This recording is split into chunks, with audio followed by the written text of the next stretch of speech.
haven't talked about the multivitamin. So we have the multivitamin in the adult form. We also have the one in the kids form, the chewable. My kids are super picky, and they love that multivitamin.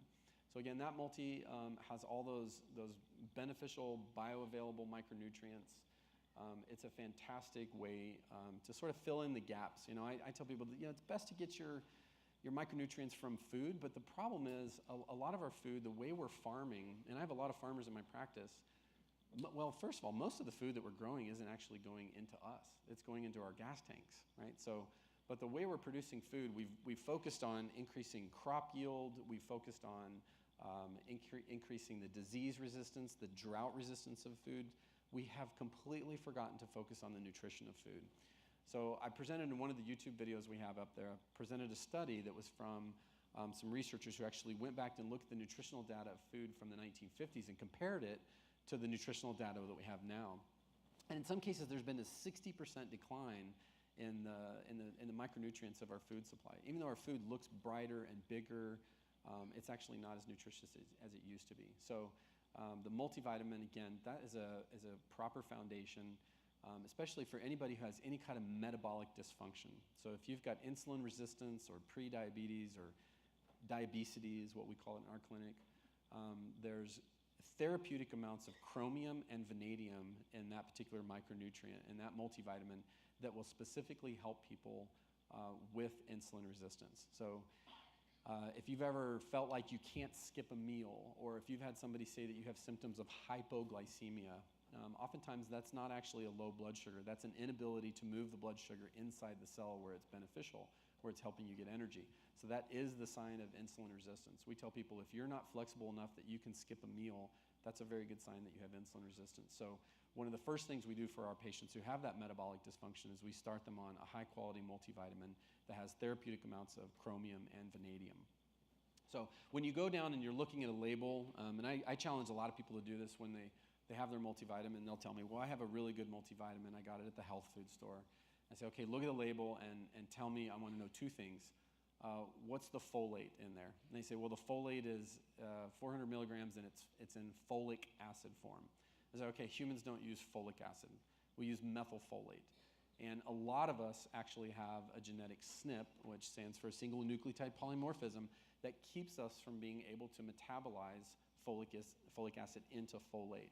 So and that SNP is called MTHFR, methyl tetrahydrofolate reductase.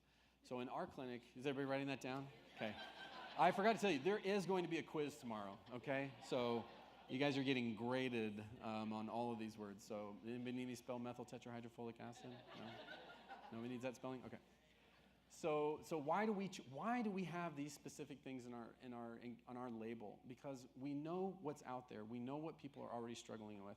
So we want to make sure that these are in the highest quality, most bioavailable forms they can get. So the other thing, so ask people about whether it's folic or folate. That's really important. And sometimes the label will say folate, but then in parentheses it'll say as folic acid. And that's just something I think in our labeling laws we really shouldn't allow that, because if it's folic acid, that's very different from folate. So you want to make sure that it's folate that's in there.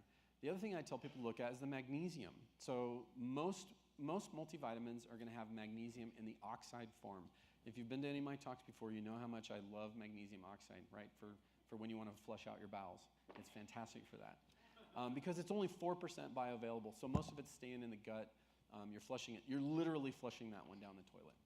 So another thing to look at when it comes to helping people choose a good multivitamin is look at what form it's in. Is it in a capsule or it's in a tablet? Does anybody remember the pictures I showed you of the colonoscopy I did? Yeah? I should have brought that one. That would have been a really good one to show here at the end. So yeah, I mean, it's amazing. You're doing a colonoscopy, you get to the end, you're like, oh, holy smokes, there's their multivitamin. And it was like undigested. You could still read the 1 a day label on it. I could see where it was scored. And that thing had not eroded at all. I mean, it was crazy. And I remember I was talking to one of my patients who he lives out in the country, and so if any of you live in the country, you know that the septic systems are kind of unique out there. We have a poo pond behind our house, and you guys now have a poo pond because I saw your new property. It's beautiful. But some people have septic tanks. So these are big tanks. They're underneath their house, and every once in a while they have to come and flush them all out. So anyway, this guy was having his septic tank serviced, and he was talking to the service guy, and the guy said, boy, y'all take a lot of vitamins, huh? And the dad was like, yeah, we do. Why are you asking me that? And he said, oh, come over here. So he gets his flashlight and shines it down the septic tank. Vitamins floating on top of the septic tank. So the guy was horrified. He said, I'm literally flushing money down the toilet. So the way we formulated these, this is a Generation 2 veggie cap. It breaks down in 7 minutes. So it is going to be completely absorbed in the first part of the small bowel. You're not going to see any of this in the colon. So that's really, really important for any of these micronutrients. Okay.